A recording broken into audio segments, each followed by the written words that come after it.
घर में रखी पुरानी झाड़ू से पुत्रदा एकादशी के दिन करें। यह एक अचूक उपाय, फिर देखें कैसे रातों रात आपकी किस्मत चमक जाती है। जय श्री हरि विष्णु, जय मां लक्ष्मी। दोस्तों, एकादशी का व्रत समस्त व्रतों में श्रेष्ठ माना जाता है। शास्त्रों में एकादशी के व्रत को व्रतराज कहा गया है, मतलब सभी व्रतों में सर्वोत्तम व्रत होता है। इस व्रत में भगवान श्री विष्णु, जो कि जगत के पालनहार हैं, उनके निमित्त यानी कि भगवान श्री विष्णु की कृपा पाने के लिए, उन्हें प्रसन्न करने के लिए व्रत धारण करके और विधि विधान से भगवान श्री विष्णु का पूजन किया जाता है। भगवान श्री हरि विष्णु को समर्पित होता है एकादशी का व्रत। और हर महीने में 2 बार एकादशी का व्रत आता है, एक शुक्ल पक्ष में, एक कृष्ण पक्ष में। बहुत से भक्त दोनों एकादशी का व्रत करते हैं, लेकिन कई भक्त सिर्फ एक ही एकादशी का व्रत धारण करते हैं। तो यह पूरी तरह से भक्तों की श्रद्धा पर निर्भर करता है कि वह किस एकादशी का व्रत धारण करना चाहते हैं। लेकिन शास्त्रों के अनुसार अगर आप एकादशी का व्रत नहीं भी करते हैं, सिर्फ एकादशी व्रत के दिन सात्विक भोजन करते हुए भगवान श्री विष्णु का पूजन करते हैं, तो पूजन करने मात्र से ही मन की समस्त कामनाएं भक्तों की पूर्ण हो जाती हैं और समस्त प्रकार के पापों से छुटकारा मिल जाता है। चाहे पाप इस जन्म के हो या पूर्व जन्म के संचित पाप कर्म हो, समस्त प्रकार के पापों से मुक्ति मिल जाती है। तो एकादशी का व्रत बहुत ही श्रेष्ठ माना जाता है।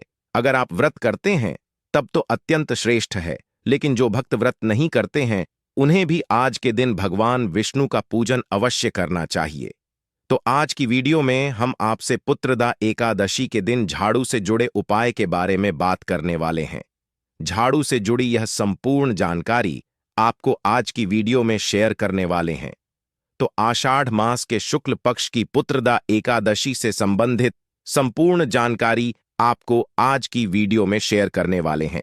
लेकिन वीडियो में आगे बढ़ने से पहले, अगर आप भी अपने जीवन में भगवान विष्णु और मां लक्ष्मी की कृपा पाना चाहते हैं, तो वीडियो को लाइक करके कमेंट में जय श्री हरि विष्णु और जय मां लक्ष्मी और ओम नमो भगवते वासुदेवाय नमः लिखना ना भूले। दोस्तों, झाड़ू का हम आपको वह नियम बताने वाले हैं जिससे आपको पता चलेगा कि झाड़ू को किस दिशा में रखना शुभ होता है, झाड़ू कब बदलनी चाहिए, झाड़ू को लेकर आपको ऐसी कौन सी गलतियां नहीं करनी चाहिए जो वास्तुशास्त्र में लिखा हुआ है, वरना आपके जीवन में आपको गरीबी, दरिद्रता, परेशानी, कष्ट का सामना करना पड़ सकता है।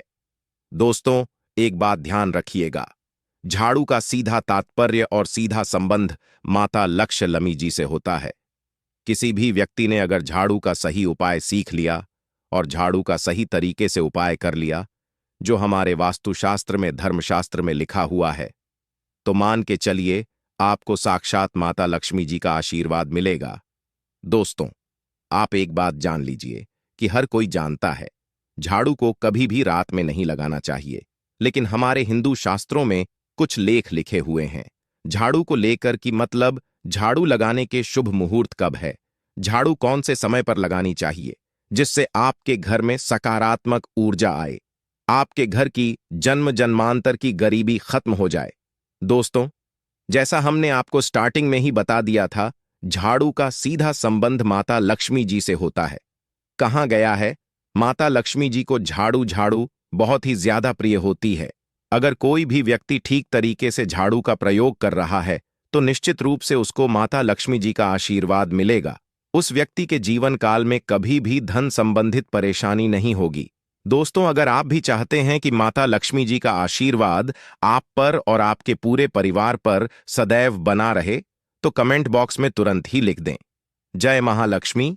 और अभी तक आपने वीडियो लाइक नहीं किया है, तो वीडियो को लाइक करके चैनल को तुरंत ही सब्सक्राइब कर लें। दोस्तों, हमारे हिंदू धर्म में घर को मंदिर माना जाता है, इसीलिए कहा गया है कि हमें अपने घर को साफ सुथरा रखना चाहिए।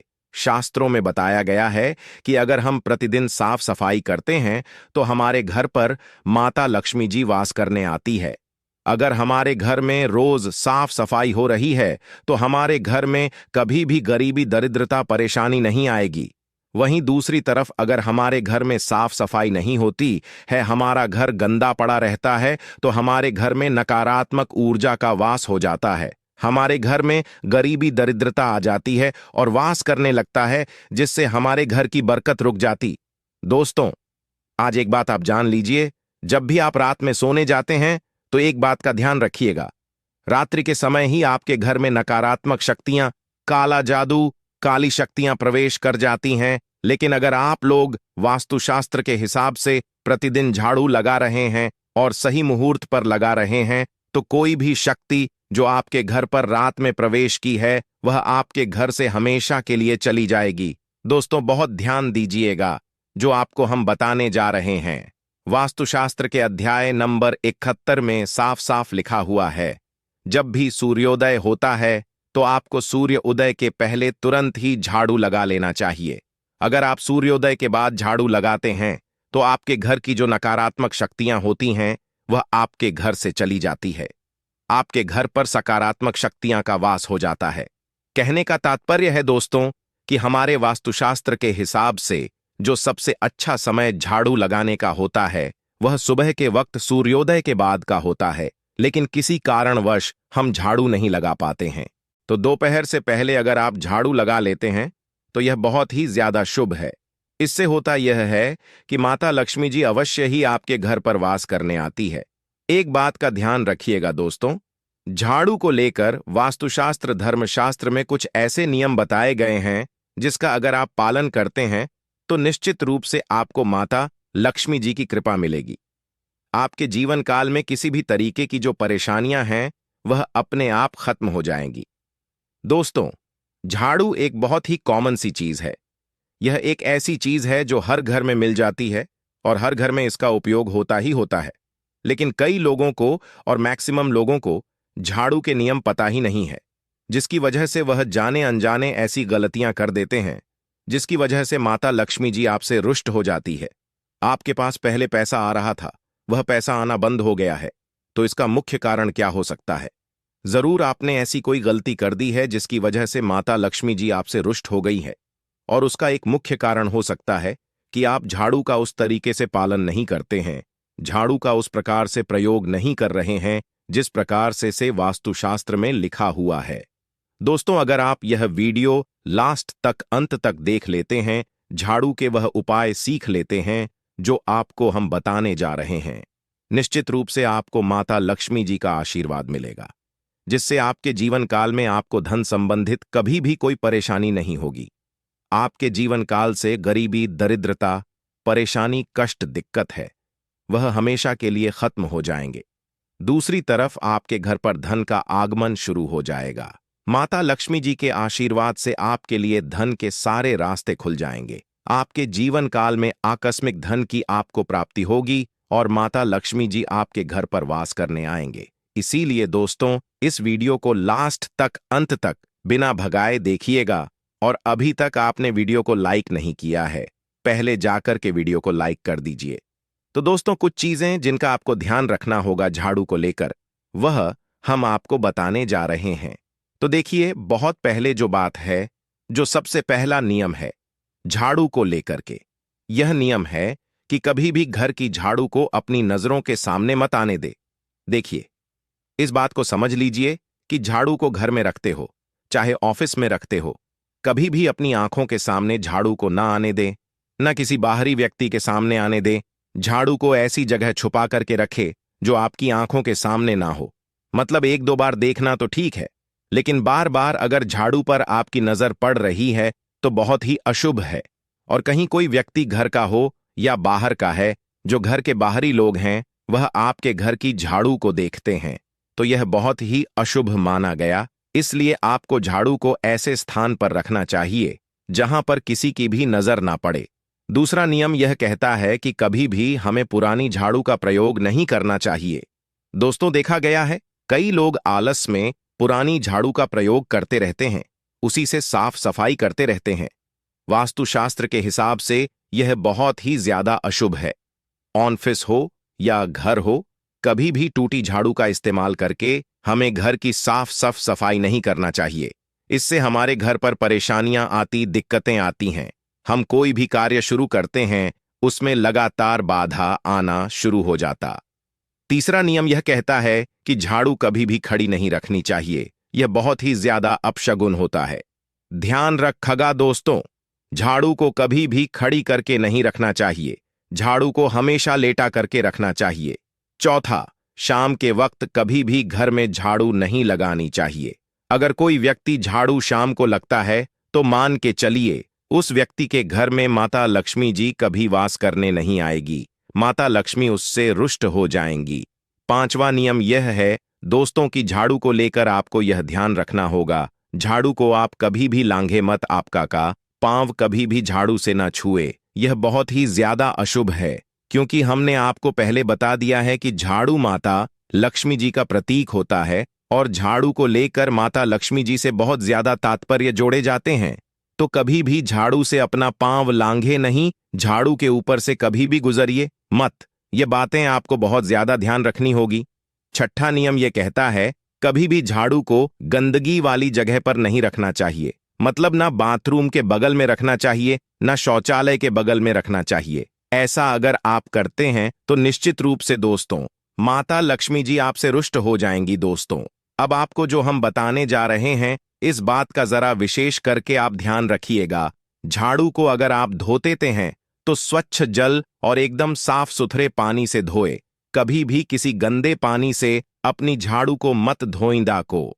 हम वह नियम बताने जा रहे हैं कि झाड़ू को लेकर के आपको ऐसे कौन से प्रयोग करने चाहिए जिससे माता लक्ष्मी का आशीर्वाद मिले और आपके जीवन काल में धन का आगमन बहुत तेजी से हो जाए।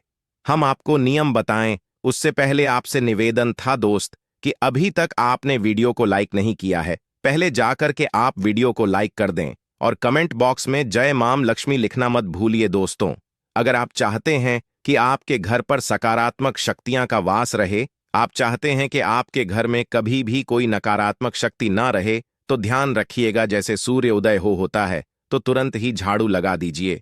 यह बहुत ही शुभ माना गया है। यह हम आपको स्टार्टिंग में ही बता चुके थे। एक बात का ध्यान रखिएगा, अगर आप लोग एकादशी के दिन झाड़ू लगा रहे हैं तो घर के मुख्य द्वार पर थोड़ा सा सेंधा नमक डाल करके झाड़ू तरीके से आप संकट मुक्त हो जाएंगे। इसमें से उपाय भी आप कर और पूरे विश्वास और सकारात्मक बल के साथ करें। यह कोई हवाई बात नहीं है, बिल्कुल कारगर उपाय है। जब आप तुलसी के पत्ते हनुमान जी या प्रभु श्री राम को चढ़ाते हैं तब हनुमान जी आपके कार्यों को सफल करने के लिए विवश हो जाते हैं। बेटी की शादी में दिक्कत आ रही है या शादी बार बार टूट रही है तो आदत बना ले कि प्रतिदिन नियमित रूप से तुलसी को जल चढ़ाएं। इसके साथ ही जल अर्पित करने के बाद तुलसी के सामने हाथ जोड़कर अपनी इच्छा पूरी होने की प्रार्थना करें तो जल्द ही विवाह के योग्य बनेंगे। व्यापार में नुकसान से बचने के लिए हर शुक्रवार को तुलसी में कच्चा दूध अर्पित करें, मिठाई का भोग लगाएं। भोग लगाने के बाद बचा हुआ प्रसाद किसी सुहागन को दान कर दें। ऐसा से बिजनेस में लाभ के योग्य बनने लगेंगे। दोस्तों आपके घर में जो तुलसी पौधा लगा है एक बार देखना कि आपने उसे किस दिशा में रखा है। तुलसी से शुभ परिणाम हासिल करने के लिए उसे उचित दिशा में रखना आवश्यक होता है। तो तुलसी पौधे को अगर आप उत्तर की तरफ रखते हैं तो इससे धन की प्राप्ति होती है, इससे आपके घर में धन आता रहेगा, बशर्ते आप उसकी अच्छे से देखभाल करें, नियमित पूजन करें। तुलसी का पौध अगर आप पश्चिम में रखते हैं तो घर में सुख शांति और वैभव का वास होता है। अगर पूर्व की तरफ रखते हैं तो निरोग माया हासिल होती है और इससे शत्रु नाश हो जाता रहेगा। दोस्तों इसी के साथ तुलसी से जुड़े कुछ चमत्कारी उपाय जिन्हें आप अपनी के अनुसार जरूर करें। तुलसी की पत्तियां जब ऐस जाएं तो आप उन पत्तियों को अपने नहाए के पानी में इस्तेमाल कर सकते हैं। नहाने के पानी में तुलसी डालने से शरीर से नकारात्मक ऊर्जा का वास नहीं होता। साथ ही आप अगर भगवान कृष्ण के बाल स्वरूप की पूजा करते हैं तो उसमें आप तुलसी के सूखे पत्तों का इस्तेमाल कर सकते हैं। महालक्ष्मी की कृपा हासिल करने के लिए लाल रंग के कपड़े में तुलसी की सूखी पत्तियों को बांधकर उस स्थान पर रख दें जहां आप अपना रखते हैं। ऐसा करने से मान लक्ष्मी की बनी रहती है। मानव को आर्थिक समस्या से जूझना नहीं पड़ता है, मानव की आर्थिक उन्नति होती है। तो दोस्तों आइए अब आपको सुनाते हैं इस एकादशी से जुड़ी पौराणिक कथा, जिसको सुनने मात्र से आपकी सभी मनोकामनाएं पूर्ण हो जाएंगी। काल में मुचकुंद नाम का राजा राज्य करता था। वह बड़ सत्यवादी तथा विष्णु भक्त था। उसका राज्य बिल्कुल निष्क था। उसकी चंद्रभाग की एक कन्या थी, जिसका विवाह राजा का पुत्र शोभन से कर दिया। राजा मुचकुंद एकादशी का व्रत बड़े ही नियम से करता था और उसके राज्य में सभी कठोरता से इस नियम का पालन करता थे। एक बार मार्गशीर्ष माह में राजकुमार शोभन अपने ससुराल आया हुआ था। उस दौरान इस एकादशी का व्रत आने वाला था कि पत्नी चंद्रभागा ने सोचा कि मेरे पति तो बड़े कमजोर हृदय के हैं, वे एकादशी का व्रत कैसे करेंगे, जबकि के यहां सभी को व्रत करने की आज्ञा है। चंद्रभागा ने पति को बताया कि यहां जीव जंतु भी एकादशी के दिन भोजन नहीं करते हैं। ऐसे में अगर राज्य का दामाद ही व्रत नहीं करेगा तो उसे राज्य के बाहर जाना पड़ेगा। चंद्रभागा की इस बात को सुनने के बाद आखिरकार शोभन को इस एकादशी व्रत रखना ही पड़ा, परंतु पारण करने से पहले ही उसकी मृत्यु हो गई। इसके बाद चंद्रभागा अपने पिता के यहां ही रहने लगी। यहां रहकर जापाठक व्रत करती थी। वहीं एकादशी व्रत के प्रभाव से शोभन को अगले जन्म में देवपुर नगरी का राज्य हासिल हुआ, जहां धन धान्य और ऐश्वर्य की कोई कमी नहीं थी। एक दिन मुचकुंद के नगर के ब्राह्मण ने शोभन को देखा तो उसे पहचान लिया। ब्राह्मण नगर को लौट चंद्रभागा को पूरा वाक्य बताता है। चंद्रभागा ने बताया कि वह पिछले 1 साल से एकादशी व्रत कर रही है। इसके प्रभाव से पति शोभन को पुण्य फल की प्राप्ति होगी।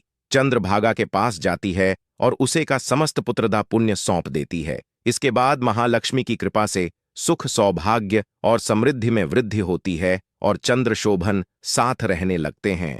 तो दोस्तों, यह थी इस एकादशी से जुड़ी सभी महत्वपूर्ण जानकारियां और उपाय, जिनको आपको इस बार जरूर करना चाहिए। तो दोस्तों, आपको जानकारी कैसी लगी हमें कमेंट में जरूर बताइए। दोस्तों, हमारे इस चैनल को सब्सक्राइब जरूर कर लें ताकि ऐसे ही ज्ञानवर्धक जानकारी सभी तक पहुंचे सके। आप सभी लोगों का हृदय से आभार, धन्यवाद। हुई थी उस री में द्युतिमान नामक राजा राज्य करता था। उसी नगरी में एक वैश्य रहता था जो धन धान्य से पूर्ण था। उसका नाम धनपाल था। वह अत्यंत धर्मात्मा तथा नारायण भक्त था। उसने नगर में अनेक भोजनालय, प्याऊ कुएं, तालाब, धर्मशालाएं आदि बनवाए। सड़कों के किनारे आम, जामुन, नीम आदि के वृक्ष लगवाए, जिससे पथिकोंडा के खेलने में व्यतीत करता था। वह बड़ा ही अधम था और देवता, पितृ आदि किसी को भी नहीं मानता था। अपने पिता का अधिकांश धन वह बुरे व्यसनों में ही उड़ाया करता था। मद्यपान तथा मांस का भक्षण करना उसका नित्य कर्म था। जब काफी समझाने बुझाने पर भी वह सीधे रास्ते पर नहीं आया, तो दुखी होकर उसके पिता, भाइयों तथा कुटुंबों ने उसे घर से निकाल दिया और उसकी निंदा करने लगे। घर से निकलने के बाद वह अपने आभूषणों तथा वस्त्रों को बेच बेचकर अपना गुजारा करने लगा। धन नष्ट हो जाने पर वेश्याओं तथा उसके दुष्ट साथियों ने भी उसका साथ छोड़ दिया। जब वह भूख प्यास से व्यथित हो गया तो उसने चोरी करने का विचार किया और रात्रि में चोरी करके अपना पेट पालने लगा। लेकिन एक दिन वह पकड़ा गया, किंतु सिपाहियों ने वैश्य का पुत्र जानकर छोड़ दिया। जब वह दूसरी बार पुनः पकड़ा गया, तब सिपाहियों ने भी उसका कोई लिहाज नहीं किया और राजा के सामने प्रस्तुत करके उसे सारी बात बताई। तब राजा ने उसे कारागार में ढलवा दिया। कारागार में राजा के आदेश से उसे बहुत कष्ट दिए गए और अंत में उसे नगर छोड़ने के लिए कहा गया। दुखी होकर उसे नगर छोड़ना पड़ा। अब वह जंगल में पशु पक्षियों को मारकर पेट भरने लगा, फिर बहेलियां बन गया और धनुष बाण से जंगल के निरीह जीवों को मार मार कर खाने और बेचने लगा। एक बार वह भूख और प्यास से व्याकुल होकर भोजन की खोज में निकला और कठिन मुनि के आश्रम में जा पहुंचा। इन दिनों सावन का महीना